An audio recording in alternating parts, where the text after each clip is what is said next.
আল্লাহ রাসূল সাল্লাল্লাহু আলাইহি ওয়াসাল্লাম আগামীকাল যুদ্ধ এর আগের দিন রাতে তিনি হাত তুলে এরকম দোয়া করতেছিলেন। আমরা তো এইভাবে দোয়া করি। আল্লাহর হাবিব সাল্লাল্লাহু আলাইহি ওয়াসাল্লাম তিনি দোয়া করতে করতে ইমোশনালি হাত এরকম উঁচু করে হাত্তা ইউরা বায়াদু ইবতাইহি, বগলে শুভ্রতা দেখা যাচ্ছিল। উনি দোয়া করতেছিলেন, আল্লাহুম্মা আনজিজ লি মা ওয়া'আতানি, আল্লাহুম্মা আতিনি মা ওয়া'আতানি। আল্লাহ, তুমি যে বিজয় দিবে বলে প্রতিশ্রুতি করেছিলে, ওই বিজয় আমাদেরকে দাও, ওই ভিক্টরি আমাদেরকে দাও। দোয়া করছিলেন। সাইয়েদনা আলী রাদিয়াল্লাহু তাআলা আনহু উনি বর্ণনা করছেন যে বদরের যুদ্ধের আগের রাতে আমরা সবাই ঘুমোচ্ছিলাম, কিন্তু রাসূল সাল্লাল্লাহু আলাইহি ওয়াসাল্লামকে দেখলাম যে না, উনি হাত তুলে শুধু আল্লাহর কাছে কান্না করছেন, দোয়া করছেন।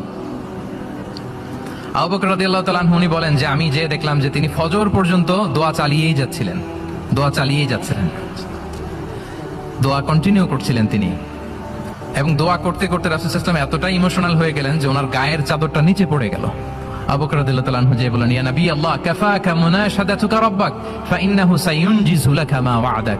হে নবী, যথেষ্ট, এনাফ ইজ এনাফ, অনেক হয়েছে নবী, আন্না, আর কাঁপতে হবে না, আপনার রব আপনাকে ভিক্টরি বা বিজয় দান করবে ইনশাআল্লাহ।